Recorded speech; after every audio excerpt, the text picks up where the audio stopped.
Welcome. What's up, family? It's Capital and Clarity Live, our weekly live stream from the Naples Commission. I'm Sean Chakrami, your host. Just real quickly, I'm going to go check on all the streams. So this is cross-platform. This streams over YouTube, which is our main channel. If you have not yet subscribed to the YouTube channel, please go to YouTube, the Naples Commission, youtube.com/at the Naples Commission, and click the subscribe button. YouTube is the main distribution channel, especially for all of our video content. Most of our content is video. The second place that you need to subscribe is on Substack. Substack, the Naples Commission. Hit subscribe. This is all free, and Substack is for our long form articles and written pieces. Those written pieces usually come out and are complementary and adjacent to the video content that we're putting out. Um, Super excited, but this stream is cross-platform, so I'm gonna check the streams.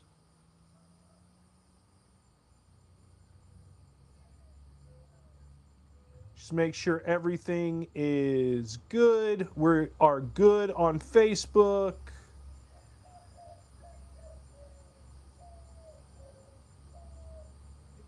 It looks like we are good on LinkedIn.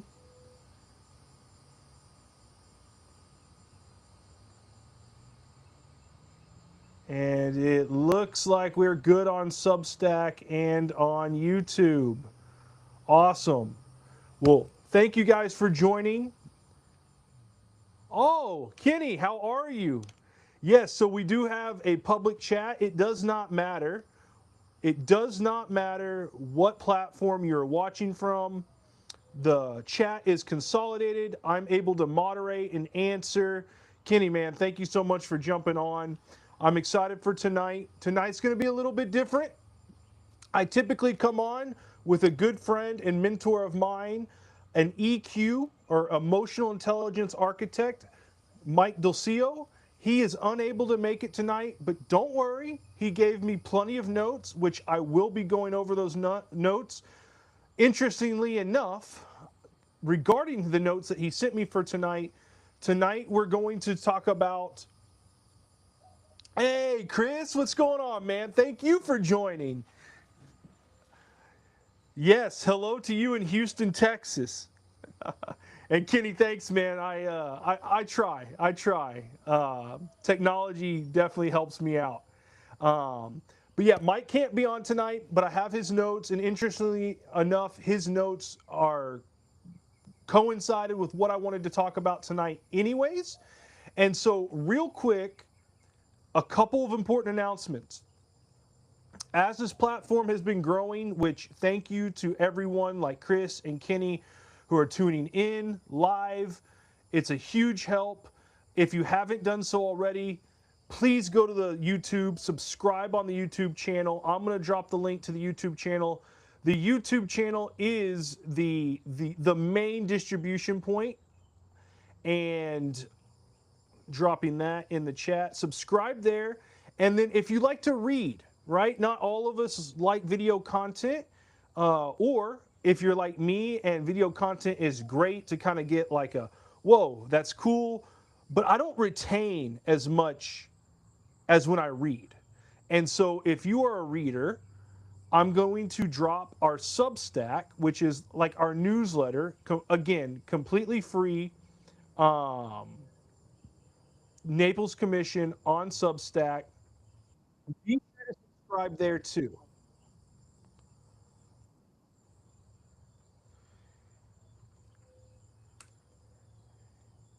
All right. Other important announcements is we finally have a calendar. I'm not just shooting from the hip. I've done that in the past. Not only would that not be wise to shoot from the hip and just blast content, Like I used to do, I learned, right? We're all on a journey together, a business, wealth, legacy journey. Wherever you are, I learned from my past experiences. We have a content schedule. And so Wednesday nights at 7 o'clock are when the interviews are going to drop. I know a lot of you guys look forward to the interviews the most. So do I. They are by far the most fun. I always like just anytime I get to interview a business owner, and I think it's so cool. We're interviewing business owners all across Southwest Florida, Naples. I may even expand that a little bit for people who I deem are national experts, people who take the business to the next level that people in Florida can learn from. But the point is I'm getting to interview business owners at all different stages, right? And that's kind of the theme for the next 10 weeks is we're going to go through each of the 10 stages of business. And so before I dive too deep in there, Wednesdays at 7 o'clock are going to be the business owner interviews. Tuesday nights at 7 o'clock are the drop is going to be the main theme of the week. So tomorrow night at 7 o'clock, there's a video dropping on the first stage of the business, which is the idea. And it's all about why your idea is not enough. It's a good starting point. An idea is a starting point for each business. But what are the common pitfalls that come with starting a business, and how do you know when your idea is worth pursuing? And how do we take wise steps to take action and execute without compromising our financial health, especially in the beginning when your business is just like a seed that you plant down in the ground, right? So I'm super excited for that video. Monday nights at 8 o'clock is Capital and Clarity, so our live stream. And then on Thursdays, there's going to be some YouTube shorts that come out.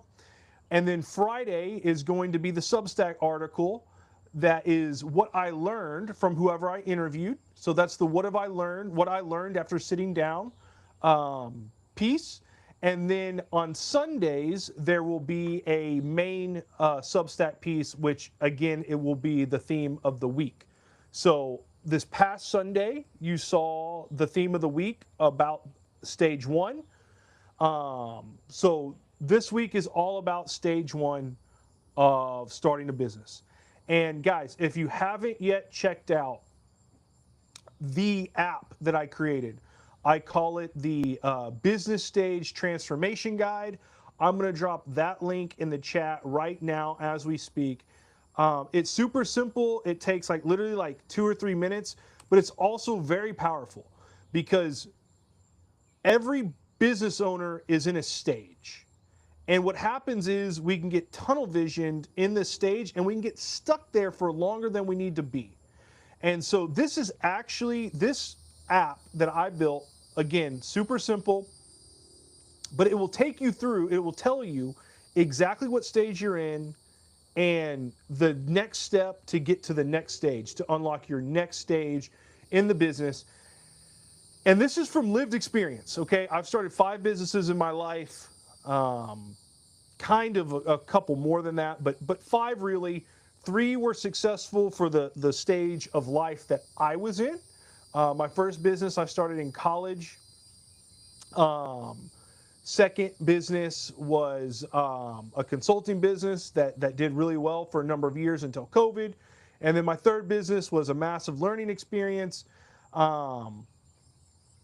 And then a coaching business, and then my 5th business, which is off to a strong start. So I bring that up because this is stuff I've lived. This is not just Sean going and reading Alex Hormozi's book or going to business school and regurgitating what a textbook or what a theory has told me. This is like hard-earned, lived experience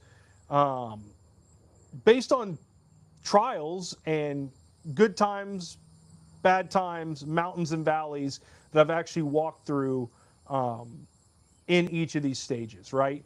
So check that app out. I promise you're going to get a ton of value.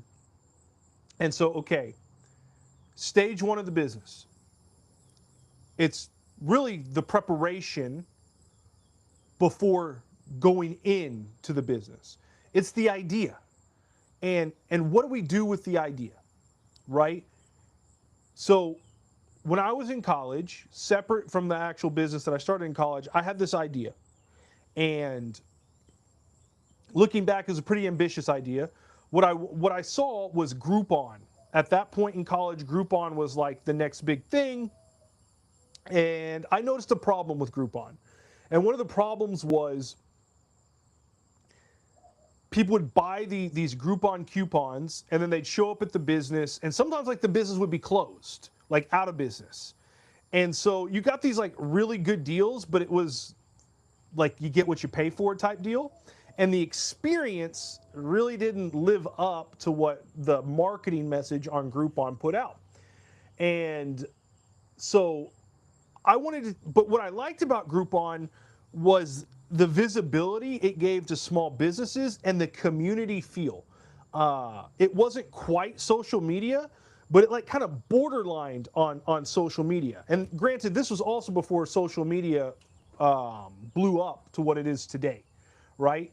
And so, long story short, I wanted to create like this Groupon slash Kickstarter hybrid with a social media aspect to it, but to help small businesses gain like funding, like where you could like put private debt or like do like micro stock. Long story short, after I graduated, a couple of my classmates, I shared the idea in class, and a couple of my classmates started a business that was very similar to that idea. And they actually had relative success. They got seed and Series A capital funding. And there's a long time in my life where I was like upset, like they stole my idea. And now, like hindsight 2020, I look back, I'm not angry at all, because the whole idea is an idea is worthless without execution. And so you can have all these ideas, and I think many people have a ton of great ideas. I think almost everyone has some type of idea that could be a viable business or at least like a side hustle that can bring them some extra income. But ideas require follow through. And then there's the impulse of, okay, you have this idea, you want to go all in on the business, and what happens is people make that jump prematurely. And so the wise way of going about this is, if you have a business idea, what you don't do is just quit your job and jump in. What you don't do is you don't go to friends and family. I'm about to tell you why. Because as great, and I love friends and family, they will do one of two things. They will either cut you down because they don't understand the idea, and your courage to even have an idea and want to start a business could threaten them, their ego a little bit. Or they will give you unrealistic expectations and support you and tell you what a great idea your idea is without any experience, and they'll pump you up and you'll be overconfident, and then reality will hit you in the face. And so what you want to do with your idea is find 3 to 5 trusted people who have real world, some form or fashion of real world business experience and success in business. They need to have some type of track record. And these people can be friends, but they need to be the type of friends or mentors that will shoot it to you straight, who will help you pressure test the idea, who will help you see your blind spots, who will tell you the good, the bad, and the ugly. And then the next piece is understanding that your business is your baby. And I have a newborn, and I think my newborn is like a ham. I think he's like the most attractive, handsome baby in the world. But that's because he's my baby. right? Not everyone is going to look at your business or your idea and think it's super attractive. And so what happens in these early stages is business owners tend to fall in love with their idea or their business more than the problem they're solving and more than the customers they serve. And that is a huge trap that, again, I lived through this.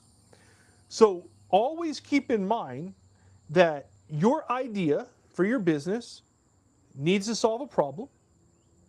It needs to solve a problem for a specific number of people so that you actually have like a market, right? And those people need to be willing or already paying someone or something for that problem being solved.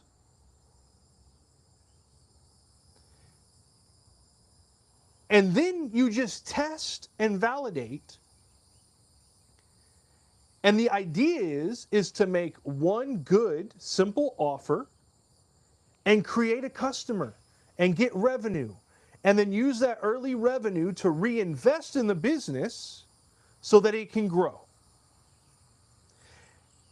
And that way, the business is self-funding itself. It has never been easier to start a business, but it's never been harder to stay committed and consistent and focused. Because we live in the age of information, the age of AI, and the age of distraction. So you have to be able to stay focused on that idea, and more importantly, falling in love with the problem you're solving and the customers you serve. A couple other key pointers. When you have this idea and you brainstorm your business, make sure that you think about your purpose. Like, who are you as a person? Your identity, your calling. Is this something that you believe in? Is it something that you can see yourself doing long term? Does it line up with your passion? Is it something that gives you energy? Is it something that when you do it or perform it or serve people with it, that it lights you up? Because that's going to be the energy you need and the intrinsic motivation you need when the first excitement wears off. And then third, and maybe most important, is does it line up with your skill set, or can you get the skill set fairly quickly? Because you're going to have to be able to fulfill, you're going to have to be able to earn trust from your clients, and that skill set is what's going to give you credibility. And without credibility, it's going to be very, very difficult to sell your service and generate revenue so that you become profitable and sustainable. So make sure that whatever you're doing in stage one aligns with your purpose, because the purpose is going to give it meaning. It aligns with your passion, because the passion is going to give you energy. And it aligns with your skill set, experience, and expertise, because that's going to give you credibility. Now,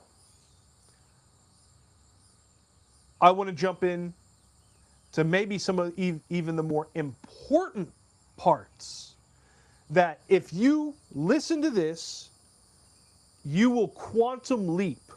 You will be by far and ahead anyone else in early stages of business, even if you haven't even started it today. And these come from the notes from Mike, who hopefully should be back with us next week. But Mike is our EQ architect. And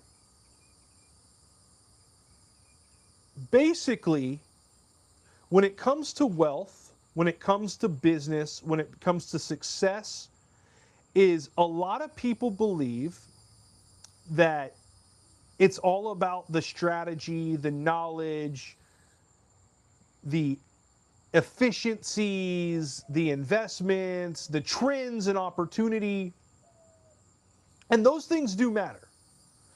But sustainable success is more correlated to your emotional capacity, your ability to regulate your nervous system. Because business is stressful. And how do we cope and manage that stress is a whole different ball game from just starting a business and doing something. And so Mike wrote a very insightful line that I 100% agree with. Identity precedes income. Or another way of saying that is you will only earn as much as you are emotionally capable of handling. And if you earn more above that, it won't be sustainable. And so it has to do with the person you are and the person you become. Many of the first stage business owners struggle, myself included in the past, struggle with imposter syndrome. And so imposter syndrome is just a symptom of not believing in the identity of the person you need to become to operate the business successfully. And so many people say they want things like more income, more freedom, more lifestyle. But from an emotional perspective, if we're still operating out of scarcity or over functioning, hyper control, which is something that I still deal with, is how much control over all the little things in the business do you need? Because the more control that you need, the less you'll be able to scale.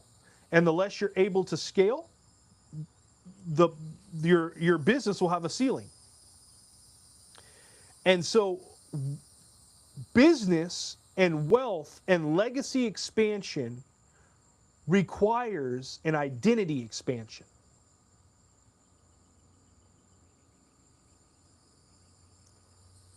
Mike wrote, you don't get what you want, you get what you believe you're worthy of.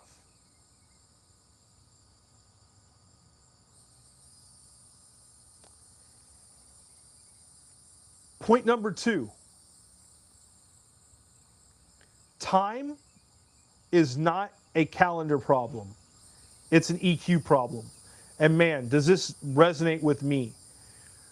How many times in a day, in a week, in a month, in a year do you say, oh, like, I know that's important, I just don't have time? It's not that you don't have time, it's that we are spending time struggling because we have fear of losing control. We have guilt around needing to rest. We avoid difficult conversations.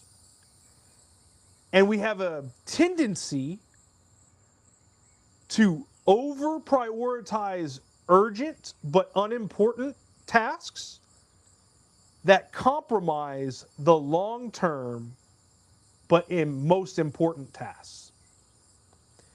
And so Mike writes, poor emotional regulation destroys your leverage over time. The unlock is the wealthy and most successful business owners buy back their time before it's required of them. So a lot of business owners go through, especially in the early stages, and they don't make a move, they don't make a hire, they don't scale, they don't delegate, they don't take an extra risk on the business until they're forced to. But the best business owners, the most successful, the high income earners of the world, anticipate and make the move before they have to. So I'll just give you kind of a rundown of where I see this like in practical real world life. I see this all the time when it comes to life insurance. And unfortunately, sometimes life insurance is something that,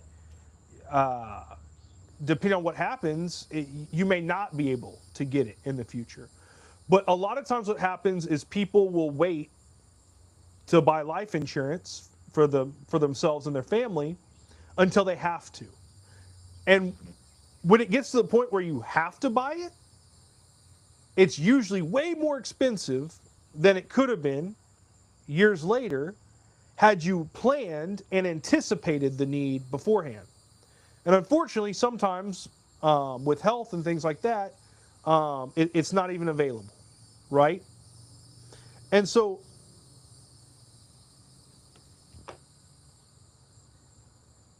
ask yourself, when has there been a time in your life where you've put something off until you just couldn't put it off anymore? You had to just face it?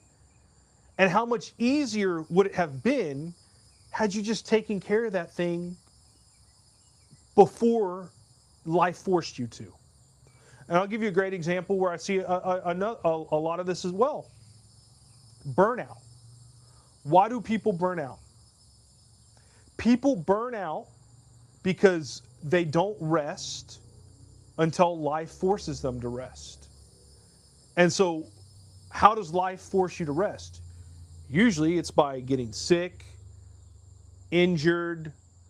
Like you hear about athletes who overtrain because they don't rest and recover.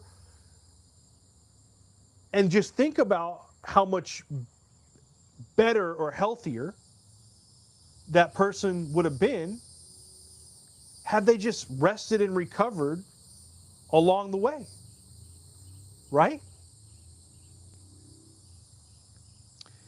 And so, as you're in your business, no matter what stage you're in, keep in mind, keep in mind that this is a long game. And there is a lot of things that you must manage, but your emotional state, the state of your being, is the most important one.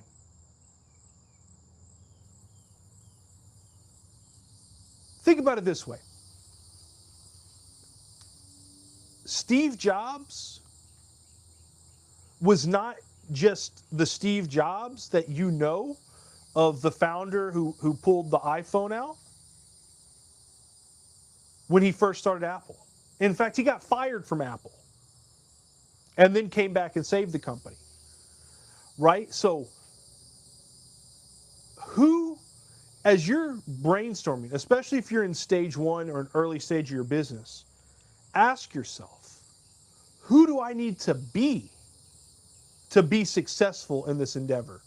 And if you're not in business, whatever it is that you're doing, a hobby, the gym, a sport, just a career, who do I need to become to be great at what I'm doing? And that will unlock a wealth of information practically, right? So I know in my role that I'm still unlocking next levels of myself. I know for me, to be a good husband, to be a good dad, to be good at my career, I need to become a stronger, thinner, fitter version of myself. And that's what I'm working on right now. And guys, it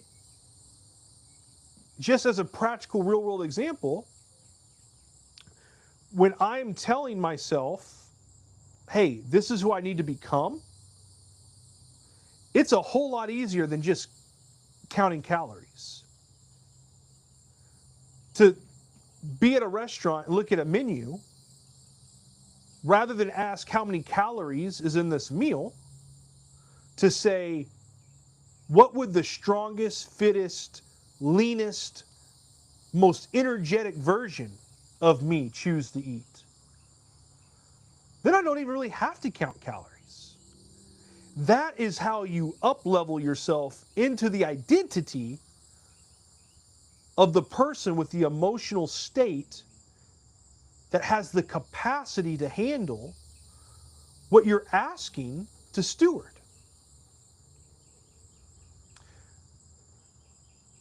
Third point that Mike gave me tonight.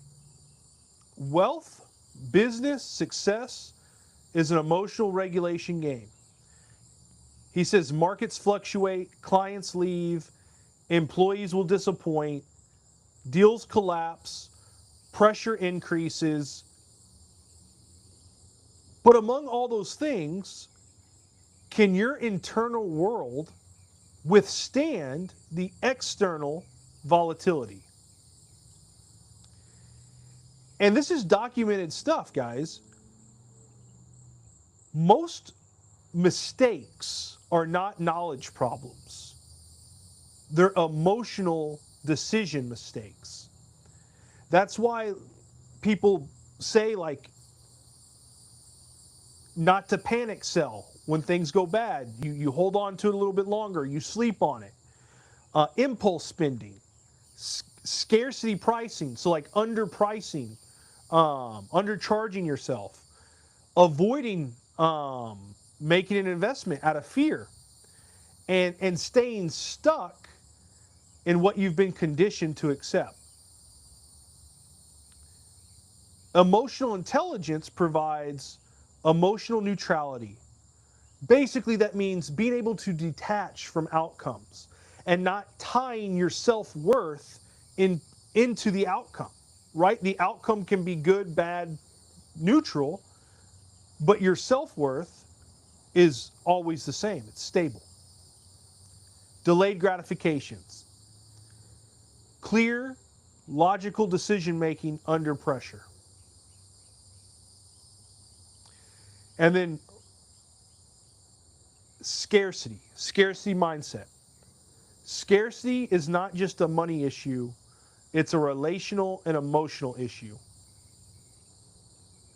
Scarcity leads to fear, and fear-based thinking will not get you very far.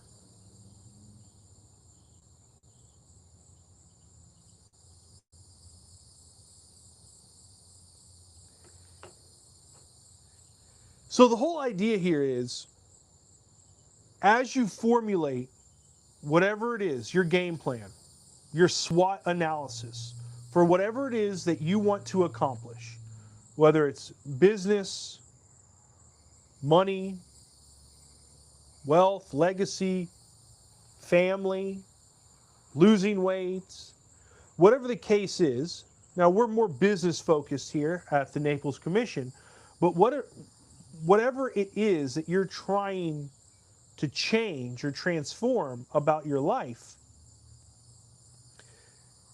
it's going to start from a shift in your identity. And the ability to change